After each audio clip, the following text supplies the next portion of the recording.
నువ్వు IT job చేయాలనుకుంటే, so నువ్వు ప్రజెంట్ అండ్ ఫ్యూచర్‌లో ఐటీలో సర్వైవ్ అవ్వాలనుకుంటే, నేనిప్పుడు చెప్పబోయే స్కిల్స్ అనేది మీకు పక్కాగా వచ్చుండాలి. అండ్ ఒకవేళ ఇవి గాన మీకు లేకుంటే అస్సలు మీరు ఐటీ జాబ్ చేయలేరు. అసలు మీరు ఫిట్ అవ్వరు దానికి. సో ఫస్ట్ థింగ్ వచ్చేసరికి మీరు ఐటీ జాబ్ చేయాలి అనుకుంటే మీకు పేషెన్స్ అనేది చాలా ఇంపార్టెంట్.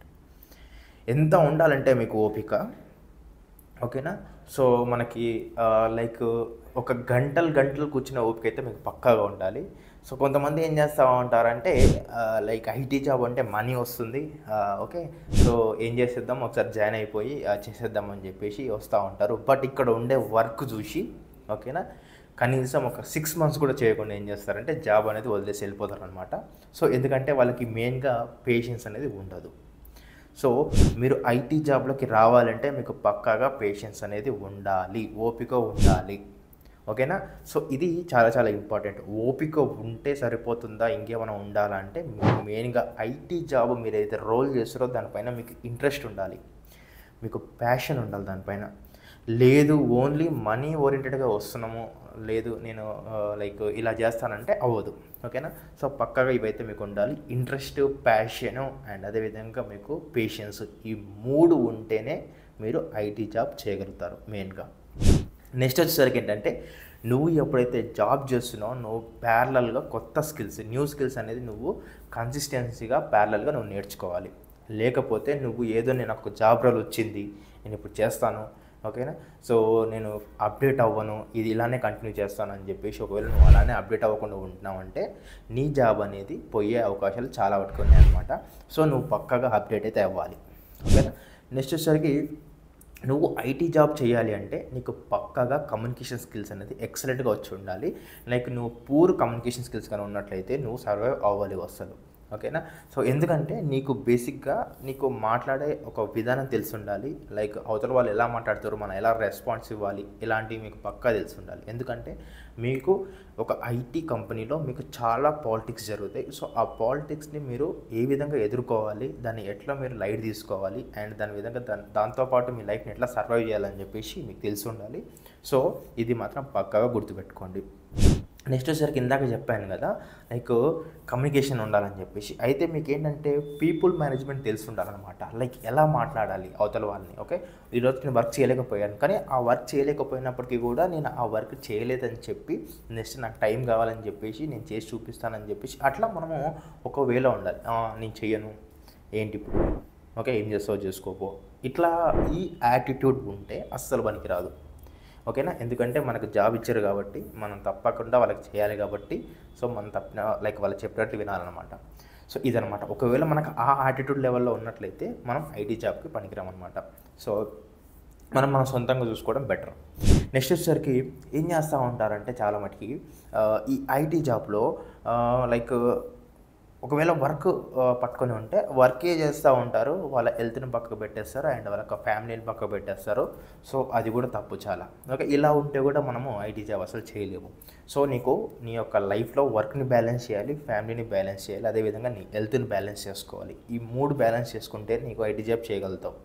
ఐటీ జాబ్ అయినా సరే, ఏ జాబ్ అయినా సరే నువ్వు ఈ 3ని బ్యాలెన్స్ చేయాలి. ఏది తక్కువ చేసినా కూడా మనకి మైనసే అవుతాయి అన్నమాట, ఓకేనా? ఈ 3 చాలా చాలా important. Work life, family life and అదేవిధంగా మీ యొక్క హెల్త్, ఈ 3 చాలా ఇంపార్టెంట్. ఏది డౌన్ అయినా కూడా మీరు డౌన్ అయిపోతారు, ఓకేనా? ఇది నెక్స్ట్ వచ్చేసరికి మెయిన్ ఒకటి గుర్తుపెట్టుకోండి. ఇప్పుడు ఒకవేళ నువ్వు జాబ్ చేస్తున్నావు, ఓకేనా? జాబ్ చేస్తున్నప్పుడు నువ్వు కొత్త టెక్నాలజీస్ నువ్వు ఒకవేళ అడాప్ట్ చేయలేకపోతున్నావు అంటే, ఓకేనా, నువ్వు దాన్ని ఇంకా క్విట్ అవ్వడం బెటర్. ఎందుకంటే నీకు దానిపైన ఇంట్రెస్ట్ లేదని అర్థం. ఎందుకంటే ఎవరికైతే ఇంట్రెస్ట్ ఉందో ఒక జాబ్ పైన కొత్త స్కిల్స్ వస్తే దానికి అడాప్ట్ అవుతూ ఉంటాడు. ఎందుకంటే లైక్ ఇంకా తెలుసుకోవాలని ఒక ఇంట్రెస్ట్ ఉంటుంది, ప్యాషన్ ఉంటుంది, ఓకేనా? ఒకవేళ అలా లేదనుకుంటే నువ్వు డ్రాప్ అయిపోవడం బెటర్, ఓకేనా? సో ఇది నెక్స్ట్ వచ్చేసరికి ఫియర్ అనేది FEAR, ఓకే, చూడడానికి 4 పదాలు ఉంటాయి కానీ ఇది మొత్తం లైఫ్ని డిసైడ్ చేస్తుంది, ఓకేనా?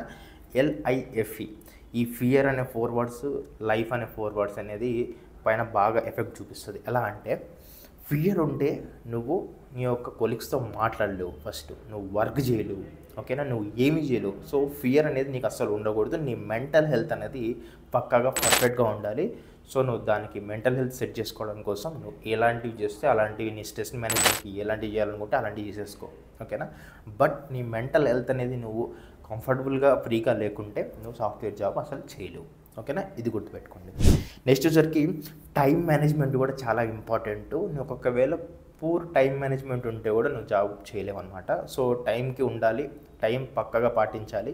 సో టైం సెన్స్ అనేది ఉండాలి. మనం ఇప్పుడు నార్మల్గా ఇప్పుడు ఉన్నట్లయితే లేట్ నైట్స్ వరకు మనం బయట తిరుగుకుంటూ లైక్ ఫోన్ వాడుకుంటూ, ఓకేనా, మార్నింగ్ లేట్ లేస్తూ ఇలా అనేది స్టూడెంట్ లైఫ్ అయితే అయిపోతుంది. బట్ నీకు ఎప్పుడైతే నువ్వు కార్పొరేట్ లైఫ్కి వచ్చినట్లయితే నీకు టైం మేనేజ్మెంట్ పక్కాగా ఉండాలి, నువ్వు టైంని పాటించాలి, ఓకేనా.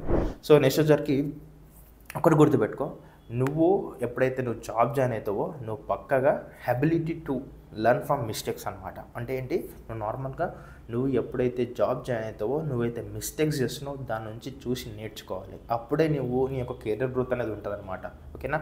ఓవర్ కాన్ఫిడెన్స్ ఉండకూడదు, నాకు వచ్చులే, ఓకే నేను చేస్తలే, ఓకేనా, మీరేం నాకు చెప్పేది, ఇట్లాంటి ఓవర్ కాన్ఫిడెన్స్ ఉంటే పనికిరాము, ఓకేనా.